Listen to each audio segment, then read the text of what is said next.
Dia mencuri gunting kuku untuk kabur dari penjara. Frank memperhatikan ventilasi selnya. Ia teringat sesuatu dan mencongkelnya dengan gunting kuku. Dinding selnya ternyata sudah keropos.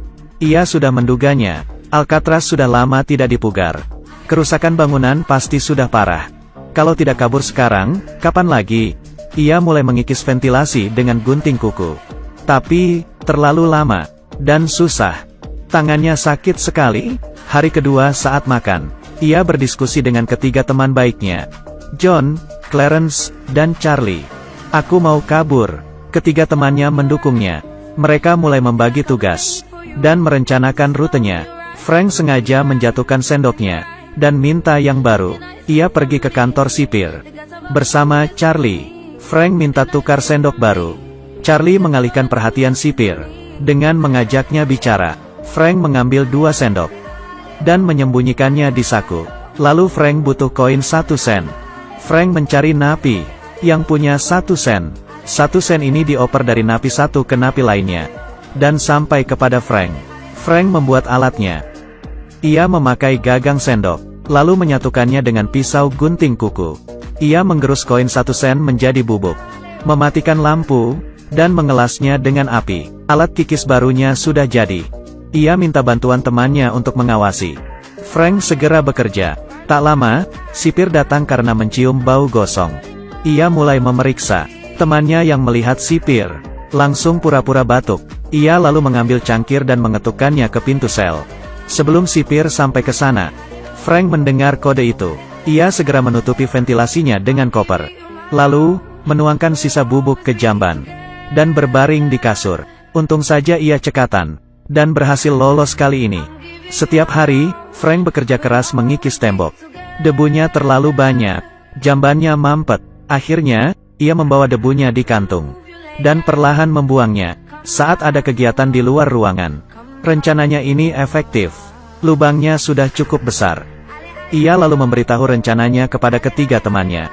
Kini mereka bisa mengikis. Frank akan membantu mereka kabur. Tak lama, Frank selesai. Tapi, kawat ventilasi tidak bisa dicopot. Frank memikirkan solusinya. Ia ikut kelas keterampilan kayu dan mencuri sebatang logam. Charlie terkejut. Kamu mau apa? Pasti terdeteksi kalau kamu membawanya keluar. Frank menenangkannya. Aku punya cara. Ia melewati detektor logam. Alarm berbunyi. Frank mengeluarkan logam itu dan memberikannya. Ia beralasan logam itu untuk menggantung pakaian. Sipir hanya diam, lalu mengambilnya. Tapi, sesampainya di sel, Frank membuka sol sepatunya. Ternyata ia menyimpan 1 lagi.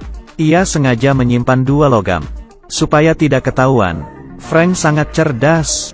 Ia lalu mulai memotong besi ventilasi dan menendangnya. Ventilasinya copot. Akhirnya ia bisa masuk ke dalam. Semakin besar lubangnya, risikonya juga semakin besar. Untuk mengelabuhi sipir, ia mengumpulkan koran dan membasahinya. Lalu ia mencampurnya dengan debu tembok dan menyusun koran itu menjadi ventilasi palsu. Tapi, warnanya tak seragam. Charlie pura-pura ingin menggambar dan minta sedikit cat. Sipir mendukungnya, bahkan memintanya menggambar dengan baik. Lalu, Frank mengecat ventilasi korannya. Siapapun akan mengira itu asli. Frank baru sadar, ternyata ia sangat kreatif. Lalu ia membuat kepala palsu dengan cara yang sama, yaitu dengan koran yang dibentuk. Setelah itu, ia mengecatnya. Bila botak sangat jelek, ia minta rambut ke napi tukang cukur dan membuat rambut palsu. Meski agak botak, tapi sudah mirip orang. Frank menutupi kepala itu dengan selimut.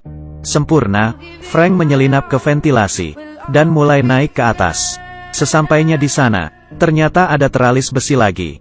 Letaknya tinggi dan besinya keras. Kelihatannya harus dibobol dengan mesin. Bagaimana ini? Saat itu, sipir berpatroli. Ia berjalan ke arah sel Frank. Charlie yang tinggal di sel sebelah memperingatkan Frank. Tapi, kok, tidak ada suara? Ia memanggil Frank tapi tidak ada jawaban. Sipir datang, melihat kepala palsu Frank. Ia penasaran, kenapa jam 7 Frank sudah tidur. Sipir bertanya pada Charlie ada apa dengan Frank. Situasi sangat canggung. Ia diam saja. Sipir tak sengaja menjatuhkan tongkatnya. Suaranya berisik. Tapi, kenapa Frank tidak bangun? Sipir makin heran. Ia lalu memegang kepala Frank. Kepalanya bergerak. Ternyata, bukan kepala palsu. Frank yang map dengar kode dari Charlie. Segera kembali. Ia lolos lagi kali ini. Esoknya, Frank memanggil temannya. Mereka berdua naik ke atas. Dan bekerja sama, untuk meraih teralis di atas. Frank memegang besi teralis. Ternyata, besinya terlalu keras. Harus dibor. Tapi, di penjara mana ada bor? Frank pusing. Hari ini, ia ikut kelas musik. Dan melihat ada kipas angin. Di atas meja. Saat teman-temannya pergi, ia mencuri kipas itu, lalu memasukkannya ke koper. Charlie yang melihatnya mulai takut. Bila ketahuan, ia akan dihukum mati. Mereka menantre keluar. Giliran Frank, sipir mau memeriksa kopernya. Bagaimana ini? Charlie khawatir. Frank dengan tenang berkata, "Oke, buka saja." Melihat Frank yang begitu tenang, sipir malah memeriksa koper milik Charlie. Hebat, akting Frank yang alami, membuatnya lolos berkali-kali. Lalu, Frank membuat bor dari kipas angin. Dengan alat kikisnya sebagai mata bor. Bor hasil karyanya jadi. Ia meminta temannya membantu lagi. Frank bergelantungan di atas, dan menggoncangkan teralis. Ia berhasil masuk ke atas teralis, dan mengambil bor. Akhirnya, teralis itu lepas. Masalah ini sudah selesai. Esoknya, Frank memberitahu John dan Clarence untuk beraksi malam ini. Ternyata, sebelum mereka beraksi, terjadi masalah. Para sipir sudah curiga, dan melakukan pemeriksaan, karena gerak-gerik Frank yang aneh. Sipir tahu Frank mau kabur. Ia melempar semua barang Frank keluar, lalu memeriksanya dengan detektor logam. Kepala sipir juga ikut. Ia melihat koper, yang menutupi ventilasi, dan memindahkannya. Frank sangat gugup. Jantungnya mau copot. Kepala sipir melihatnya, dan mengembalikan kopernya ke posisi semula. Kepala sipir tidak menemukan apapun dan pergi. Frank sadar, makin lama ia di sana, ia akan makin dicurigai. Ia harus segera kabur. Tengah malam, Frank memakai kepala palsu, dan berhasil mengelabuhi sipir. Frank, John, Clarence menerobos ventilasi, dan naik ke lantai atas. Akhirnya, mereka berhasil keluar. Setelah memastikan keamanan, mereka naik ke atap. Mereka bertiga berhasil kabur, dan menghindari lampu. Lalu mereka memanjat turun ke tanah. Tapi, di penjara ada kawat pengaman. Penjara itu berada di tengah pulau. Bila mereka ingin kabur, harus menggunakan pelampung baru bisa berenang. Demi mencegah jaket pelampung sobek, Frank memanjat kawat pengaman, dan melempar jaket pelampung keluar. Mereka bertiga berhasil kabur. Mereka sekuat tenaga, meniup jaket pelampung. Lalu, mereka berenang ke laut. Esok paginya, sipir melihat Frank masih tidur. Ia masuk ke sel Frank, dan mau menghajarnya. Kepala palsu Frank jatuh ke lantai. Pencarian segera dilakukan. Setelah mencari di seluruh pulau, hanya ada sekuntum bunga krisan di sana.